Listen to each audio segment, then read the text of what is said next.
मला सर अजिबात माहीत नव्हतं एम-पी-एस-सी काय आहे? एम-पी-एस-सीचा फुल फॉर्म काय आहे? हे सुद्धा माहीत नव्हतं. घरामध्ये पण कोणी शिकलेलं नव्हतं. मीच पहिला ग्रॅज्युएट होतो घरामध्ये. मग तुम्ही 12वीत फेल पण झाले होते. हो सर, 12वीत फेल झालो होतो. कारण की मी सर शाळेमध्ये बॅक बेंचवर बसणारी मुलं असतात की नाही, हं. त्यातला सर मी. पहिल्यापासून मॅथ्समध्ये फेल. मॅथ्स माझं एक दुश्मनीच एक प्रकारची. 10वी मध्ये कसंबसं पास झालो. हे असतो मटका. हं. तो बिझनेस होता. काय? वडील त्या जरी व्यवसायात असले, हं. तरी वडिलांचं असं होतं की हा व्यवसाय काही चांगला नाहीये. मग मला, माझ्या सगळ्या भावांना त्यांनी ह्याच्यापासून लांब ठेवलं. की तुम्ही चांगलं शिका, चांगलं मोठं व्हा, चांगलं नाव करा. माझी आई मुस्लिम समाजाची आणि वडील हिंदू समाजाचे होते. म्हणजे जेव्हा माझा जन्म झाला होता, तेव्हा हॉस्पिटलचं बिल भरायला सुद्धा पैसे नव्हतं. बापरे! म्हणून माझ्या आईला 4 दिवस हॉस्पिटलमधून सोडलं पण नव्हतं. 2018ला मग एक घटना घडली, की एक्स्टॉर्शनमधून वडिलांचा माझ्या मर्डर झाला. पण वडिलांचं एक ते स्वप्न होतं, की मी अधिकारी व्हावं. ते मला सर काही जगूच देईना. रात्रंदिवस लोकं भेटायला येत होते आणि म्हणायचे, की नानांची इच्छा होती, की तू अधिकारी बनला पाहिजे. मी पण सर स्वतः खूप असं डिप्रेशनमध्ये गेलो होतो. कॉन्सन्ट्रेशन लागत नव्हतं स्टडीमध्ये आणि पुस्तक घेतलं तर वाचता पण येत नव्हतं. काही मी कुठे कोचिंग नाही लावलं, मॅथ्सचा कोणाकडे क्लास नाही, काही नाही, काही नाही. मग हे कळलं कसं? पुस्तक कुठले वाचायचे किंवा कशा पद्धतीने अभ्यास करायचा हे कसं कळलं? स्मार्ट वर्क आणि कन्सिस्टन्सी ह्या बरोबर. 2 गोष्टी जर जोडल्या ना, तर आपण यशाकडे लवकरात लवकर पोहोचू शकतो. की मटक्यावाल्याचा पोरगा काय अधिकारी होणार आहे? मटक्यावाल्याचा पोरगा मटकाच करणार. असे म्हणणारे खूप जण होते सर. अक्षरशः काळोख होता माझ्यासमोर, की मी कुठं राहणार आहे? मी खाणार काय? माझ्या आत्म्यामध्ये शक्ती होती, पण माझ्या ह्या शरीराला जगवायचंय कसं हे माहीत नव्हतं.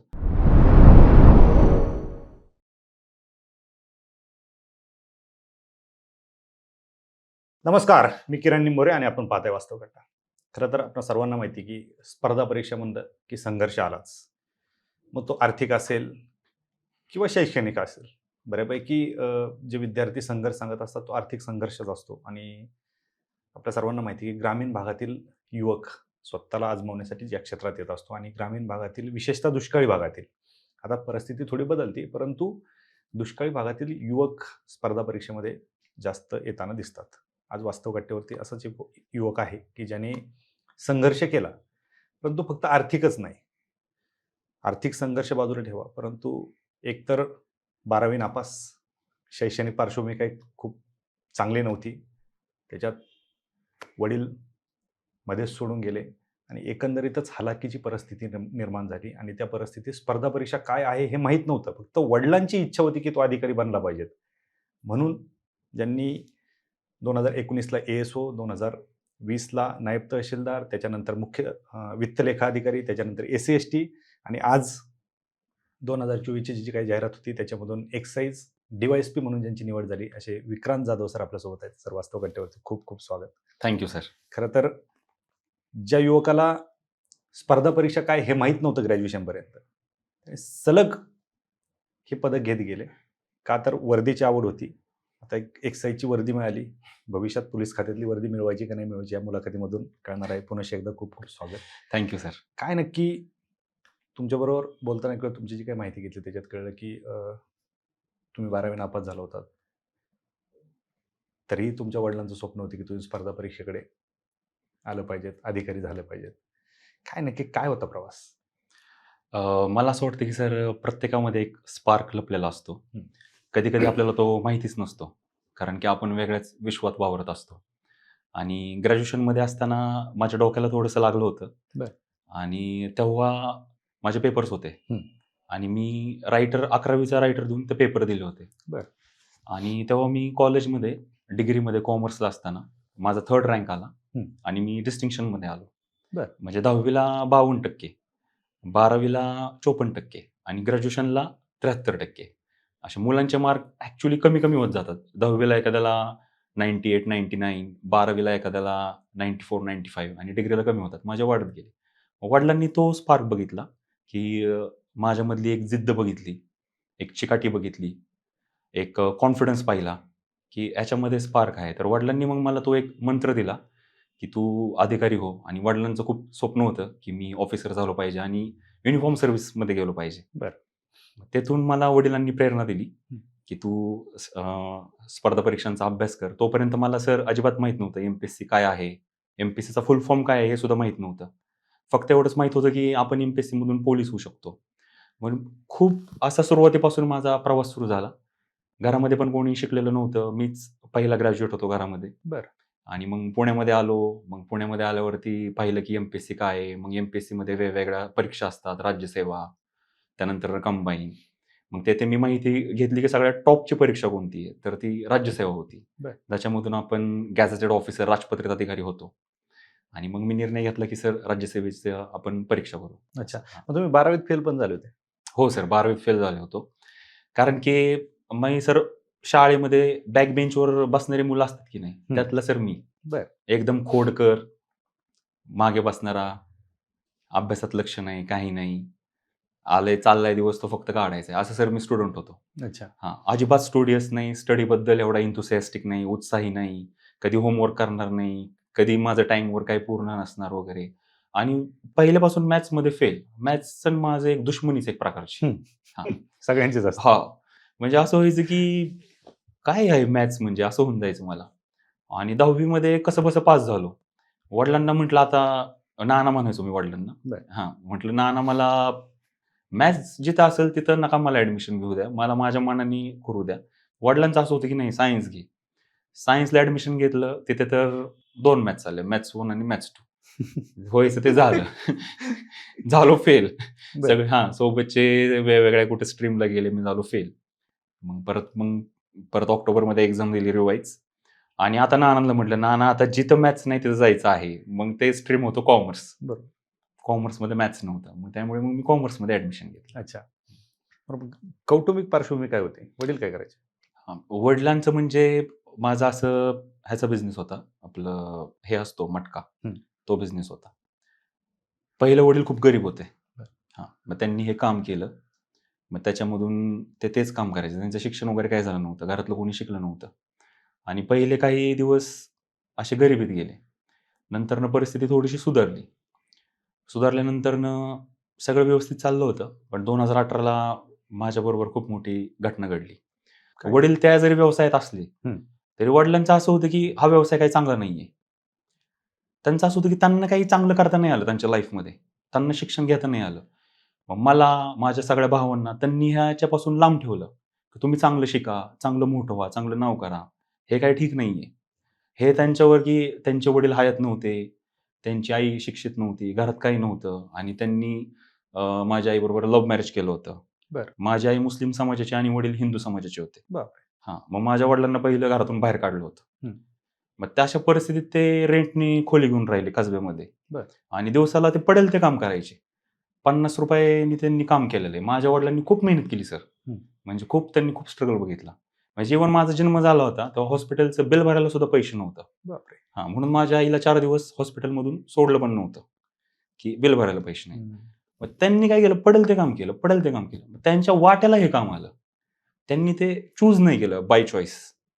आणि त्यांनी मग ते काम करत गेले. मग नंतर थोडीशी परिस्थिती सुधारली आणि 2018ला मग एक घटना घडली, की एक्स्टॉर्शनमधून वडिलांचा माझ्या मर्डर झाला. अरे बापरे! नोव्हेंबर 2018 मध्ये.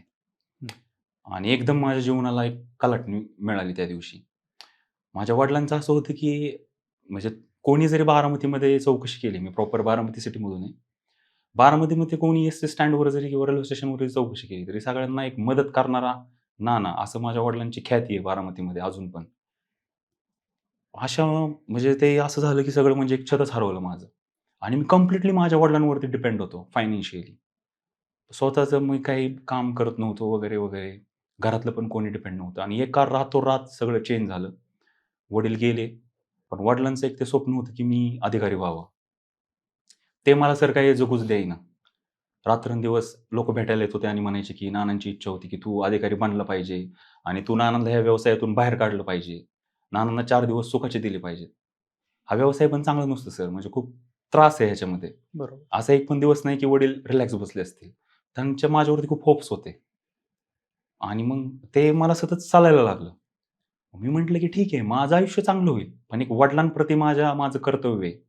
माझ्या वडिलांनी लहानपणापासून मला जे पाहिजे दिलं, टू व्हीलर दिली, फोर व्हीलर दिली, चांगलं व्यवस्थित जीवन दिलं. माझं पण काहीतरी कर्तव्य आहे. त्याच्यामुळे बरोबर. मग सर मी स्पर्धा परीक्षांमध्ये उतरण्याचं ठरवलं. 2018 नोव्हेंबरमध्ये सर ही घटना घडली आणि फेब्रुवारी 2019 मध्ये राज्यसेवेची एक्झाम होती. मी कंबाईन सर दिली. हं. कंबाईन लाईफमध्ये पहिल्यांदा पास आउट केली असिस्टंट सेक्शन ऑफिसर, सहाय्यक कक्ष अधिकारी. राज्यातून सर माझं NTA मधून प्रथम क्रमांकाने निवड झाली. क्या बात आहे. हां. आणि सर तेव्हा माझ्या घरातलं वातावरण कंप्लीट बदललं. जे माझ्या वडिलांचा जो मर्डर झाला होता आणि घरात जे दुःखाचं, जे सॉरो, एकदम सॅडनेस क्रिएट झाला होता, तो त्याने गेला. मी पण सर स्वतः खूप असं डिप्रेशनमध्ये गेलो होतो. कॉन्सन्ट्रेशन लागत नव्हतं स्टडीमध्ये आणि पुस्तक घेतलं तर वाचता पण येत नव्हतं. अश्रू पडायचे पुस्तकांवर अक्षरशः असं व्हायचं. मी स्वतःला सर खूप मेहनत करून त्यातून बाहेर काढलं, कोणाची मदत न घेता. मी स्वतः सर मेडिटेशन केलं. मला व्यायामाची आवड आहे. मला एक्सरसाइजची आवड आहे. ते दिसतंय. Thank sir. मी व्यायाम केला आणि जे गुड हार्मोन्स असतात, जे आपण व्यायाम केल्यानंतर आपल्या माइंडमध्ये डेव्हलप होतात. डोपामाइन असेल, एंडोर्फिन असेल, सेरोटोनिन असेल. त्याने सर मी उत्साही राहून स्वतःला त्या फेजमधून बाहेर काढलं आणि अभ्यासामध्ये आलो. आणि तेव्हा सर मी मग कॉम्पिटिशनमध्ये उतरलो आणि दुसऱ्यांदा सर माझी नायब तहसीलदार म्हणून निवड झाली 2020 साली. बरं. हां. परंतु मला असं होतं की मला युनिफॉर्म सर्व्हिसमध्ये जायचं आहे. DYSPची खाकी वर्दी पाहिजे. असं एक वडिलांचं एक होतं माझ्या आणि ते माझ्या मनावर त्यांनी बिंबवलं होतं. आणि कंटिन्यू माझ्या कानामध्ये तेच चालायचं की नाही मला हे पाहिजे, मला हे पाहिजे. त्यामुळे सर मी स्पर्धा परीक्षांचा अभ्यास थांबवला नाही. 2021 साली मग सर माझी महाराष्ट्र फायनान्स आणि अकाउंट सर्व्हिसमध्ये निवड झाली. त्यानंतर ACST assistant commissioner state tax class 1 म्हणून निवड झाली.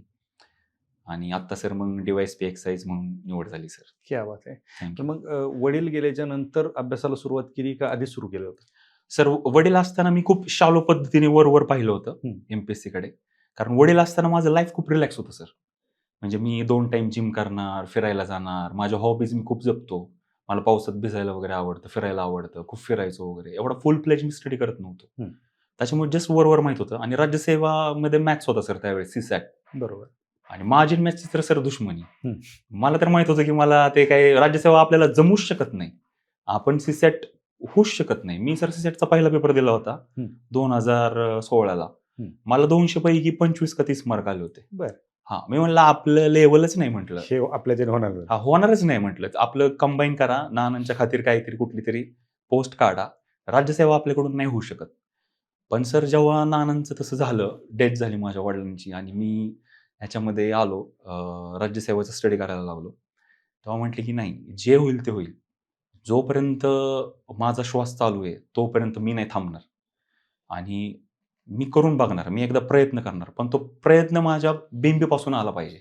बरोबर. शालो नसला पाहिजे. आणि त्या प्रयत्नांना माझ्या जिद्दीची, माझ्या सत्यनिष्ठेची मी त्याला जोड देणार. त्यामुळे मग सर मी RS अगरवाल सरांचं पुस्तक आणलं, क्वांटिटेटिव्ह अँड ॲप्टिट्यूड, रिझनिंग. घरी बसून सर मी स्वतःला कोंडलं, एक टेबल आणला, एक चेअर आणली आणि तिथे सर मी राज्यसेवेचं सगळं फाउंडेशन माझं क्रिएट केलं.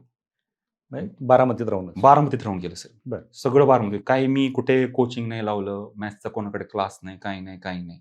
मी प्रिलिम्सचे फाउंडेशन पहिले क्रिएट केले, की CSAT सर गेटवे होता त्यावेळेस. आता तो क्वालिफाय झालाय. पण जशी CSAT वर कमांड आहे, तो राज्यसेवा प्लेन येणार. असं त्यावेळेस एक हे होतं आणि ते वास्तव होतं सर. आपलं जर वास्तव काढता ते वास्तवच होतं. बरोबर.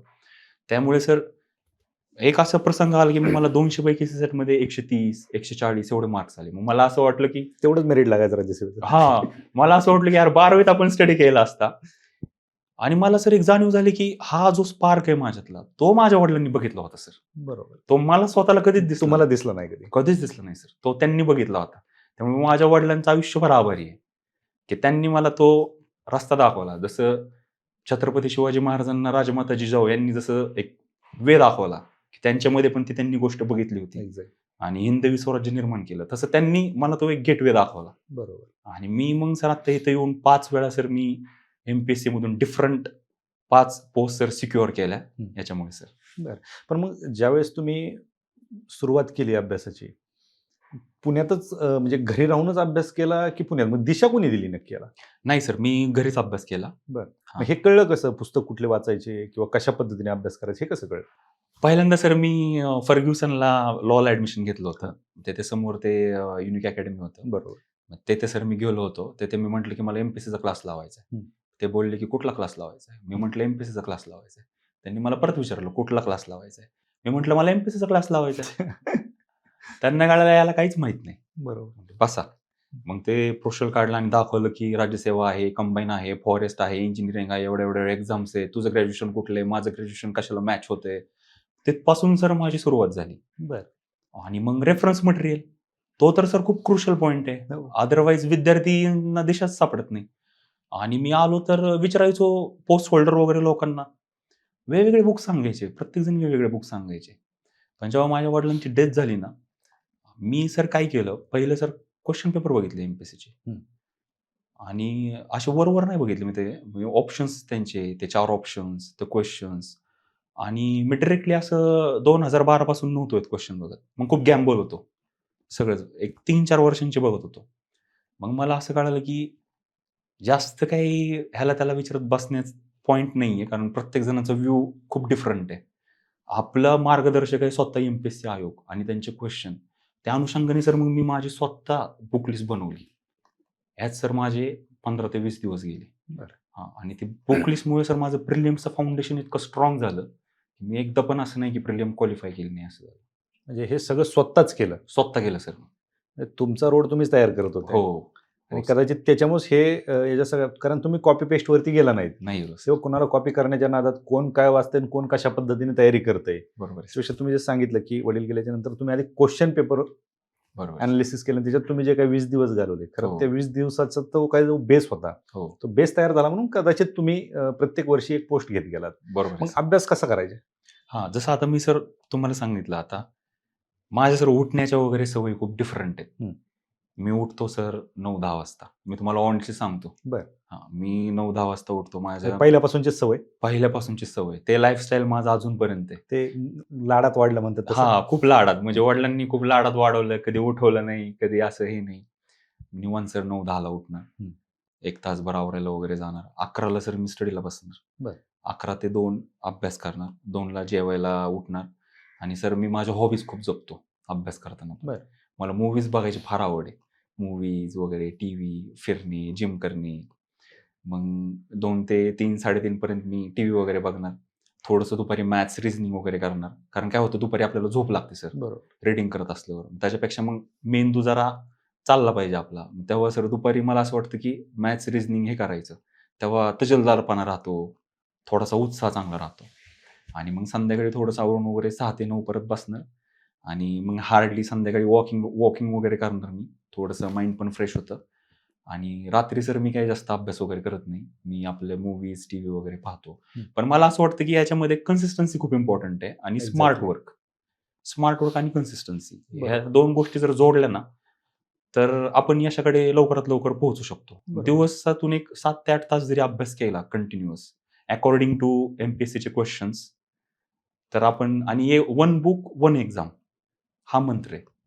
जास्त बुक नाही घेत बसायचे. One book, one exam. मार्केटमध्ये नवीन आलं की घेतलं. हां, लगेच असं करतात. कोण पोस्ट होल्डर भेटला ना, मी तर म्हणतो माझं पण काही ऐकू नका. वन बुक आणि वन एक्झामवरच थांबा. बरोबर. हां, ते खूप सर महत्वाचं आहे. अदरवाईज आपण काय करतो, कोणीतरी सांगितलं ना, "अरे, ते बुक खूप भारी आहे. त्यातले एवढे क्वेश्चन्स आले, तेवढे." आपण जे बुक जर 7 ते 8 वेळा रीड केले, ते सोडून दुसरीकडे जातो. ते कसा त्यातून आउटकम येत नाही सर.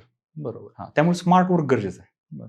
तर तुम्ही वडिलांनी तुम्हाला स्वप्न दाखवलं म्हणून कदाचित तुम्ही या क्षेत्रात आलात. हो, कारण तुम्हाला एम-पी-एस-सी ग्रॅज्युएशनमध्ये देखील माहीत नव्हतं. माहीत नव्हतं. वडिलांचा खून झाल्याच्या नंतर म्हणजे असं वाटलं नाही कधी की बाबा हे आता आपल्याच्याने होणार नाही किंवा असं प्रेशर आलं किंवा डिप्रेशनमध्ये गेले असे फेज नाही आले? कारण ती सिच्युएशन तशी होती.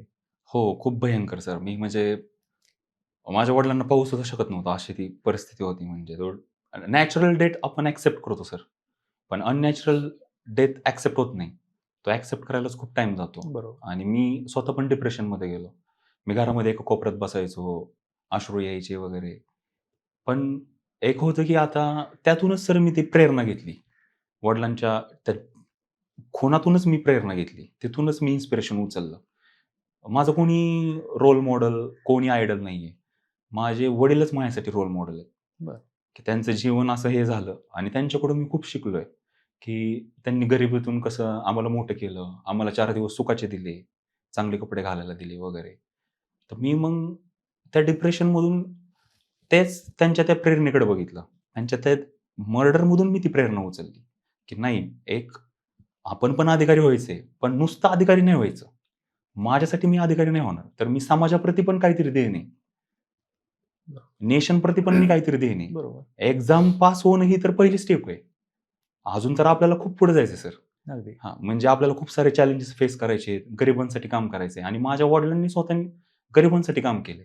तर मला जिथे असेल तिथे मला कॉन्ट्रिब्युशन द्यायचंय. बरोबर. म्हणून सर मी आज पण अ, वास्तव कट्टा आपलं जे असेल, आपण सर आज बोलतोय तिथून का बोलतोय, की ठीक आहे आता माझा प्रवास थोडा वेगळा आहे, की माझ्याबरोबर काही अशा घटना घडल्यात किंवा मी थोडंसं श्रीमंत वगैरे होतो. तर अशा मुलांनी पण यायला पाहिजे एक्झाममध्ये. केवळ फक्त मध्यमवर्गीय आणि अ, ज्यांची परिस्थिती खराब आहे त्यांनी नाही, तर सगळ्यांनी यायला पाहिजे. आणि आपण ही सिस्टम कशी सुधारू शकतो? आपण गरिबांप्रती, आपल्या समाजाप्रती किती चांगली सेवा देऊ शकतो? हे ध्येयाने आलं पाहिजे. अगदी बरोबर. हां, नॅरो उद्दिष्ट नाही ठेवलं पाहिजे, की फायनान्शियल स्टॅबिलिटीच पाहिजे. आता माझी फायनान्शियल स्टॅबिलिटी चांगलीच होती. बरोबर. पण मी का आलोय? तर एक काहीतरी मोठं व्हिजन आहे, की आपल्याला काहीतरी काम करायचंय वगैरे. बरोबर. असं. नाही अर्थातच तुमच्या ज्या भावना आहेत, कारण हं. तुमच्या वडिलांनी जे लहानपणापासूनच ते भोगलंय. हो, एकतर इंटर रिलिजन हो. Marriage, yes. त्याच्यानंतर बिझनेस असा होता, की हो. प्रत्येक क्षण हा टेन्शनचा होता टेन्शनचं. आणि त्याच्यानंतर त्यांचं दुर्दैवी निधन हो. आणि त्याच्यानंतर कुटुंबाची जबाबदारी वगैरे ह्या सगळ्या गोष्टी. त्यांनी जे स्वप्न पाहिलं होतं, की तुमच्यामध्ये अधिकारी बनले पाहिजेत. कदाचित ह्याच सगळ्या गोष्टी माझा मुलगा याच्यात पडायला नको बाबा. त्यांनी बरोबर काहीतरी आहे सर. वेगळं क्षेत्र चांगलं करावं. कारण कदाचित त्यांच्या बिझनेसमध्ये त्यांना ते अनुभव आले असतील. हं. ते अधिकारी पाहिले असतील, वर्दीवाले लोकं पाहिले हो असतील. सर. त्याच्यामुळं त्यांना वाटत असेल. पण ज्यावेळेस ते गेले आणि तुम्हाला त्यांचे मित्र सांगत होते, की नानांचं स्वप्न होतं तो अधिकारी झाला हं. पाहिजे. ते एक सांगत होते एका बाजूला. पण असेही तुम्हाला ऐकायला भेटलं असेल, की अरे मटका चालवत होते, हे काय अधिकारी होणार. हो. एकदम अगदी खरं बोलले सर तुम्ही. म्हणजे तुमचा शब्द टच झाला मला. हं. असे बोलणारे खूप जण होते, की मटक्यावाल्याचा पोरगा काय अधिकारी होणार आहे? मटक्यावाल्याचा पोरगा मटकाच करणार. असे म्हणणारे खूप जण होते सर. नाही. पण माझा रिझल्ट बोलला आज त्यांना. म्हणजे आपण काही बोलायची कोणाला गरज पण नाही. मला असं वाटतं, की एम-पी-एस-सी करणाऱ्या प्रत्येक मुलाची स्टोरी आहे. तो पास असू दे, अदरवाईज फेल असू दे. बरोबर. पण प्रत्येकाची काही ना काहीतरी स्टोरी असते. तशी अगदी. माझी सेम स्टोरी होती, बरोबर. की "अरे, हा मटक्यावाल्याचा मुलगा आहे. हा काय करू शकतो? याचे विचार काय असणार आहेत? हा मटकाच करणार." पण असं नाहीये. शिक्षण हे असं अस्त्र आहे, की तुम्हाला ते वरून खालून बदलू शकतं. बरोबर. असं स्वतः डॉक्टर बाबासाहेब आंबेडकर देखील म्हणाले होते. हं. ते शिक्षण मला माझ्या वडिलांनी दिलं. बरोबर. चांगलं स्कूलिंग दिलं, चांगलं कॉलेज दिलं. घरातून मला ते चांगले संस्कार मिळाले. अदरवाईज मी तिथेच थांबलो असतो ना, बरोबर. की वडिलांचं मर्डर झालं, दिलं असतं सोडून मी सगळं. पण त्या व्हॅल्यूज आहेत, त्या एथिक्स आहेत, ती सत्यनिष्ठा आहे, ती इंटिग्रिटी आहे वडिलांप्रती माझ्या, की मी ती गोष्ट केली पाहिजे. त्याच्यामुळे मी ह्या सगळ्या टीकाकारांकडे दुर्लक्ष केलं. म्हटलं ह्यांना काय बोलणार नाही मी. ज्या दिवशी माझा रिझल्ट येईल, त्या दिवशी माझा रिझल्ट बोलेल आणि यांची तोंड गप्प करून टाकल आणि बरोबर. अक्षरशः त्यांची तोंड गप्प झाली आणि आता ते त्यांच्या मुलाला म्हणतात, की त्याच्याबरोबर एवढं झालंय. जर विक्रांत जाधव जर करू शकतो ना, तर तुम्ही करू तर तू शकता. करायलाच पाहिजे असं बोलतात ते. मला बरोबर. असं भेटतात बारामतीमध्ये भिगवण चौक म्हणून आहे तिथे हं. मी वॉकिंग करायला जातो बरं. बारामतीच्या नगर परिषदेपासून. बरं. मला थांबवून बोलतात, की मी माझ्या मुलाला सांगितले, की तो जर करू शकतो ना, तर तू करायला पाहिजे. अगदी बरोबर. असं. म्हणजे एक उदाहरण तुम्ही सेट करून हो दिलं. सर. याच्यामध्ये काय असतं, की आता जे बोलणारे होते, हं. अर्थातच तुमचा मटक्याचा धंदा होता हो. आणि मटक्याकडे कोणी चांगल्या नजरेने पाहत नाही. बरोबर आहे सर. अर्थातच कोणालाही असंच वाटणार आहे, की बाबा हे जे वडील मटका चालवतात म्हणजे भविष्यात हाही तेच करणार आहे. अगदी, अगदी. पण तुम्ही तो जो पायंडा होता, म्हणजे बोलणाऱ्यांचा हं. किंवा बोलणाऱ्यांनी सेट केलेला, हो. तो तुम्ही खोडून काढला आणि आज तुम्ही एक त्यांच्यासाठी आदर्श बनलात. तर हे डिपेंड करतं कुणावरती. ते बोलतात ते बोलणारच आहेत. बरोबर आहे सर. हे तुमच्यावर डिपेंड करत होतं, की तुम्हाला काय चूज करायचंय. बरोबर. वडिलांच्या पायावर पाय ठेवून जायचंय का वडिलांनी तुम्हाला दाखवलेलं स्वप्न? कारण घरामध्ये जे वातावरण असतं, मटक्याचा जर धंदा असेल तर मटक्याचंच वातावरण घरात असायला पाहिजे. बरोबर आहे सर. पण ते वडिलांनी तुमच्यापर्यंत येऊन दिलं नाही. बरोबर आहे. म्हणून कदाचित आज आपण हा पॉडकास्ट करतोय. तर ह्या सगळ्या गोष्टी होत असताना काय सांगाल? आता भरपूर विद्यार्थी असे असतात, की छोट्या-छोट्या गोष्टींनी नैराश्यात जातात. बरोबर आहे. म्हणजे आजारी असेल, कारणं खूप असतात विद्यार्थ्यांकडे. म्हणजे अपयश पचवण्यासाठी त्यांच्याकडे कारणं एवढी असतात किंवा अपयशाचं खापर हे कारणांवरती फोडलं जातं. बरोबर आहे सर. काय सांगाल ह्या विद्यार्थ्यांना, की जे बाबा छोट्या-छोट्या अपयशाने खचून जातात? सर मला सगळ्या विद्यार्थ्यांना हे सांगायचं आहे, की एक स्वामी विवेकानंदांचं वाक्य आहे सर. स्वतःला कमकुवत समजणं जगातील सगळ्यात मोठं पाप आहे. प्रत्येक विद्यार्थ्यांनी ते मनामध्ये कोरलं पाहिजे. किती जरी काही घडलं आपल्याबरोबर, प्रत्येकाचे कोणाचे तरी फायनान्शियल स्टॅबिलिटीचे प्रॉब्लेम्स आहेत, कोणाचे फॅमिली प्रॉब्लेम असतात.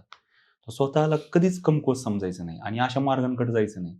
ठीक आहे, अपयश येतं, पण अपयशातून पण आपण उठायला पाहिजे. आता मी स्वतः जर 12वी नापास होतो. माझ्या क्लासमधले, कॉलेजमधले बिलीव्हच करत नाहीत, की आज मी डिव्हाइस एक्सरसाइज झालोय. शॉक होतात अक्षरशः. काल बरोबर. मला आमच्या मुख्याध्यापकांचा मेसेज आला होता. तर मला असं वाटतं, की आपण ती कारणं न देता आपण बाहेर आलं पाहिजे. आपल्या सर पॉडकास्टचं नाव आहे वास्तव कट्टा आणि एम-पी-एस-सी स्पर्धा परीक्षा ही वास्तव आहे. तिथं बरोबर. फक्त आणि फक्त तुमचं मेरिट बघितलं जाणार आहे. तिथं तुमचं बॅकग्राऊंड काय आहे, तुमच्याबरोबर झालं काय, तुमचे वडील काय करत होते आणि तुमच्या वडिलांबरोबर काय झालं, ह्या कारणांना सर काही महत्त्व नाहीये. बरोबर. शेवटी तिथं मेरिट बघणार आहेत. तर आपण रिॲलिटीमध्ये राहिलं पाहिजे, वास्तवात राहिलं पाहिजे आणि वास्तव हे आहे, की तुम्हाला मेरिट लिस्टमध्ये यायचंय. त्यासाठी तुम्ही काय करू शकता? त्यासाठी पहिलं आहे त्याच्यातून स्वतःला बाहेर काढणं. त्यात गुरफटत बसायचं नाही. स्वतःला बाहेर काढणं, फोकस्ड राहणं, स्वतःचं व्हिजन सेट करणं आणि स्वतःमध्ये कॉन्फिडन्स, आत्मविश्वास, चिकाटी आणि आपल्या ध्येयाप्रती सत्यनिष्ठा ह्या गोष्टी सर पाहिजेत. अगदी बरोबर. आणि सर मनामध्ये धाडस पाहिजे. समोरचा काय बोलला ना, त्याच्याकडे लक्ष नाही दिलं पाहिजे. समोरच्यानी सांगायचं नाही, "मी कोण आहे?" त्याला आपण सांगायचं, "मी कोण आहे?" हे सर धाडस पाहिजे, हे करेज पाहिजे, तेवढा कॉन्फिडन्स पाहिजे. तर आपण सर करू शकतो सर ती गोष्ट. अगदी बरोबर. नाही, तुमचं स्ट्रगल प्रत्येकाचं असतं, पण ते स्ट्रगल पण तुमचं लोकं कधी ऐकतात? हो, ज्यावेळेस तुम्ही यशस्वी होता. यशस्वी होता. कारण जगामध्ये असं कोणीच नाही की ज्याला स्ट्रगल नाहीये खरं आहे सर. किंवा असं कोणीच नाही की जो अडचणीमध्ये नाही किंवा त्याला काहीतरी दुःखाचा डोंगर कोसळला. प्रत्येकाला काहीतरी अडचण आहे. पण ते स्ट्रगल कधी होणार आहे? तुमचं लोकं कधी ऐकणार आहेत? ज्यावेळेस तुम्ही यशस्वी बरोबर आहे व्हाल. सर. तर आता तुमच्याकडे पाहून लोकं येतायत. म्हणजे जसं की तुम्ही सांगितलं की पालक सांगतायत की अ, तो होतो तर तू का नाही होणार? हं. मग ज्यावेळेस अधिकाऱ्यांचे रिझल्ट लागतात, सत्कार होतात किंवा भाषणं होतात किंवा वास्तवकट्ट्यावरचे असे पॉडकास्ट असतात. हो सर. हे पाहूनच त्या विद्यार्थ्यांनी खरंच आलं पाहिजेत का इकडे? अ, असं मला असं वाटतं, की वास्तव कट्टाचा पॉडकास्ट वगैरे असेल. मी पण स्वतः पाहिलेला आहे येण्याच्या अगोदर आणि त्यातून पण इन्स्पिरेशन येतं, की मुलांना, की वेगवेगळ्या सक्सेसफुल लोकांच्या वेगवेगळ्या स्टोरीज असतात. काही लोकं त्यांना स्वतःशी मॅच करतात आणि त्यांना असं वाटतं, की नाही अरे हा करू शकतो तर आपण पण करू शकतो. तर मला तर असं वाटतं, की वास्तव कट्टा पण समाजाप्रती एक कॉन्ट्रिब्युशन देतोय. ते पण असं सांगतायत, की नाही, जसं तुम्ही मेन्शन केलं मगाशी, काही तरुण मुलं सुसाईड करतायत. काही लोकं जास्त इंटरनेटच्या आहारी गेलेत, काही ऑनलाईन गेमिंगच्या आहारी गेलेत, बरोबर. काही मोबाईलच्या आहारी गेलेत आणि आपला फोकस हरवतायत, आपलं व्हिजन हरवतायत, आपलं नेशन बिल्डिंगमध्ये आपलं जे योगदान आहे ते हरवून बसताय. ते तर तुमच्यासारखे लोक असतील किंवा वास्तव कट्टासारखे असतील. याच्यामधून एक छोट्या-छोट्या रील जरी बाहेर आल्या, त्यातून एखादा प्रेरणा घेऊ शकतो, मर्ग झटकू शकतो, इन्स्पिरेशन घेऊ शकतो आणि सर येऊ शकतो, करू शकतो. बरोबर. पण मग आल्याच्या नंतर किती दिवस थांबायचं? हाही एक प्रश्न आहे. हां. त्यासाठी सर मला काय असं वाटतं, की स्पर्धा परीक्षांमध्ये जास्त टाईम नाही दिला पाहिजे. 1-2 वर्षांचा जर टाईम सेट केला पाहिजे आणि आपल्याला आपली कॅपॅबिलिटी सर ओळखू येते. जर तुम्हाला प्रिलिम्सच निघत नाहीये, तर मग तुम्ही प्लॅन बीचा विचार केला पाहिजे. बरोबर. पण एक असतं, की एका वेळी एक काम केलं पाहिजे असं मी मानतो, की पहिला तर प्लॅन एच ठेवला पाहिजे. त्याला तुम्ही 100 नाही 200% ओतलं पाहिजे. त्यासाठी सर चिकाटी खूप तुमची म्हणजे हाय लेव्हलची पाहिजे. बरोबर. आणि त्या चिकाटीने तुम्ही पहिल्या वर्षी, दुसऱ्या वर्षी एक्झाम दिली ना, तुम्हाला कळून जातं, की एक तुमची कॅपॅबिलिटी किती आहे. तुम्ही प्री क्वालिफाय केली आहे. तुम्ही मेन्सला आहात. तुम्ही इंटरव्ह्यूला आहात. तुम्ही जर तिथपर्यंत पोहोचताय तर तुमच्यामध्ये आहे. कुठेतरी काहीतरी एक लूप होल राहतोय. त्याच्यावरती तुम्ही वर्क केलं पाहिजे. कधी-कधी काय होतं सर, मुलं स्टडी करतात. काही लोकांमध्ये एक सुपेरियरिटी कॉम्प्लेक्स येतो. एक सुपेरियरिटी कॉम्प्लेक्स येतो. मी पण येतो. आणि स्वतःच्या चुका मान्य करायला तयार नसतात. त्यामुळे सर समटाईम्स काही लोकांना वेळ लागतो. बरोबर. माझं सीन असं आहे, की मी माझ्या चुका लगेच ॲक्सेप्ट करतो. मला सर उदाहरण देतो आता एक. मला निबंधामध्ये माझं अक्षर खूप खराब आहे. मला निबंधामध्ये 39 मार्क पडले होते 100 पैकी. हं. मला माहीत होतं ही माझी खूप मोठी चूक आहे. मला जर राज्यसेवा जर क्रॅक करायची आहे, तर मला निबंधामध्ये मार्क वाढवले पाहिजेत. ह्यावर्षी सर मी पुण्यामध्ये आलो आणि मी टेस्ट सीरीजला गेलो. शाश्वतला मी टेस्ट सीरीज लावली निबंधाची फक्त. तिथे मी कोणालाही सांगितलं नाही, की मी पोस्ट होल्डर आहे. बरं. मी जर म्हणलं ह्यांना जर मी पोस्ट होल्डर सांगितलं, तर हे लोकं मला माझ्या चुका नाहीच सांगणार. बरोबर. त्या अँगलने बघतील ना माझ्याकडे, थोडं बरोबर. वेगळ्या अँगलने 100% बघतील. खरं हां. आहे. मी त्यांना काहीच सांगितलं नाही. त्यांनी सर मला चुका सांगितल्या. माझ्या हँडरायटिंगमध्ये काय चुका राहत आहेत, माझं इंट्रोडक्शन कुठं होतंय, कसं चुकतंय, माझं कन्क्लुजन कसं चुकतंय, माझं मेन बॉडी पार्ट कसं चुकतोय, मी क्वॉट्स कुठल्या टाकलं पाहिजे, मी पेन कुठला यूज केला पाहिजे, ब्लॅक, ब्लू. आणि सर मला आज मी डिव्हाइस पे एक्सरसाइज झालोय. मला 39 वरून 68 मार्क पडले. क्या बात आहे. हां.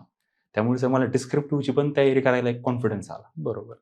आता जसं तुम्ही सांगितलं, की या चुका तुम्हाला सांगितल्या. हां. काय सांगता या पॉडकास्टच्या आजच्या शेवटी, की विद्यार्थी बरेच अभ्यास करतात. तुमच्याबरोबर पण अभ्यास तुम्ही आता 2016 पासून तयारी करताय, तर बरेच विद्यार्थी तुम्ही असे पाहिले असतील, की जे अ, एक एक 2-3 वर्षामध्ये पण पोस्ट घेऊन गेलेत.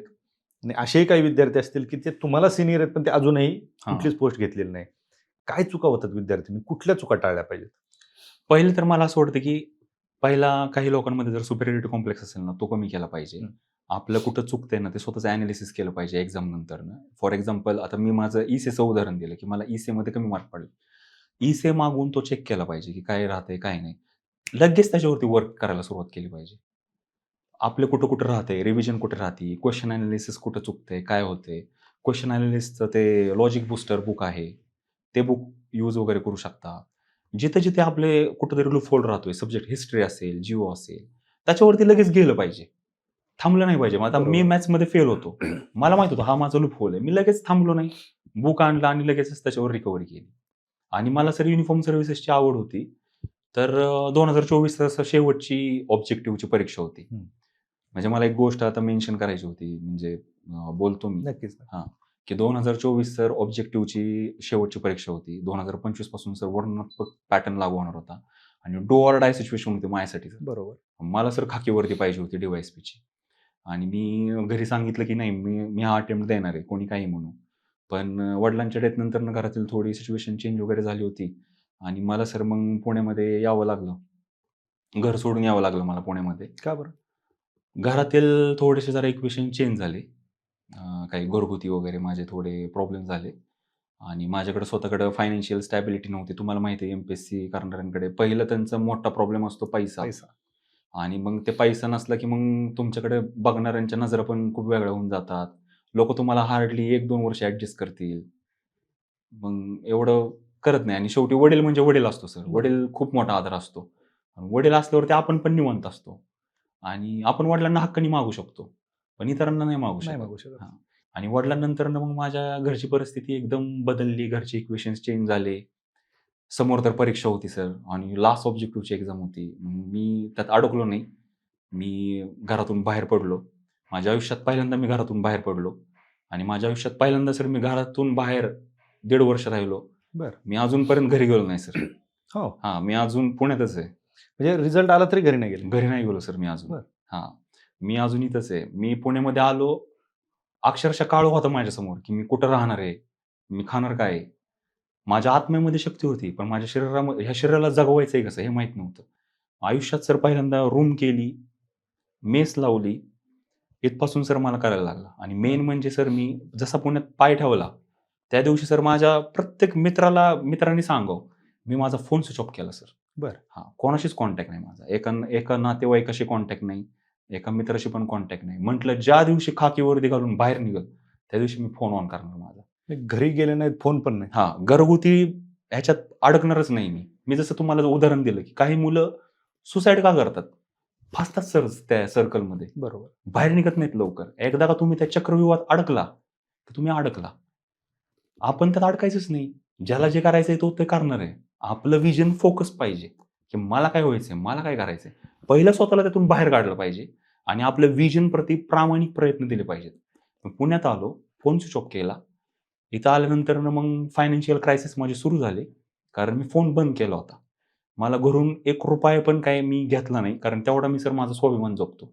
माझं असं आहे, की मी अधिकारी असो किंवा नसो, मला माझी इज्जत इम्पॉर्टंट आहे.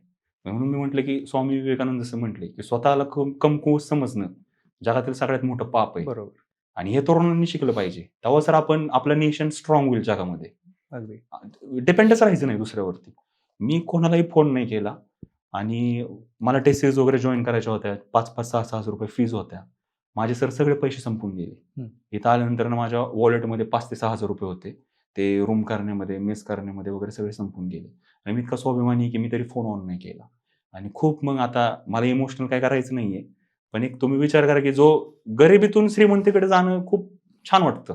श्रीमंतीकडून परत खाली येणं अवघड आहे. खतरनाक असतं सर ते. म्हणजे जेव्हा तुम्ही त्या पीक पॉईंटला असता श्रीमंतीच्या आणि अचानक तुम्ही एका दिवसात गरीब होता ना, ते अडॅप्टेशन खूप हेवी होतं.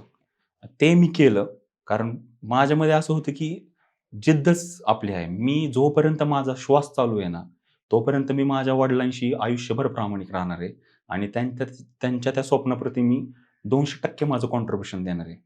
मग मी जगलो काय, मेलो काय? मी मला स्वतःला सोडूनच दिलं होतं. पण ह्या सगळ्या क्रायसिसमध्ये माझ्या वडिलांनी म्हणा किंवा देव निळकंठेश्वरांनी म्हणा, एक देवदूत पाठवला. माझ्या एका मित्राने मला इथं पाहिलं सदाशिव पेठेमध्ये फिरताना. त्याने माझा अवतार वगैरे बघितला, माझी काय स्थिती झाली होती आणि त्याला माझ्या घरची सगळी परिस्थिती माहिती होती. मग तेव्हा असं बोलला, की "मला सगळं माहिती आहे, पण मला तुझं कॅलिबर पण माहिती आहे. तू ऑलरेडी 4 वेळा एक्झाम काढली आहे. तू खूप जवळ आहे तुझ्या ध्येयाच्या. पण मला तुझ्यासाठी प्लीज काहीतरी करू दे." असं त्यांनी मला रिक्वेस्ट केली. बरं. पण मी त्याला म्हणलो, "हे बघ, तू माझ्या टेस्ट सिरीजचे पैसे भरणार असशील, पण ज्या दिवशी मी अधिकारी होईल आणि माझा पहिला पगार येईल, तुझे ते सगळे पैसे तुला घ्यावे लागतील." म्हणलं. "ह्या बोलीवर तू माझे तिथं टेस्ट सिरीजचे पैसे भर." मग त्यांनी सर माझे शाश्वतचे ₹5,000 भरले. स्टेप अपचे पण ₹5,000-6,000 मेन्सचे पैसे भरले.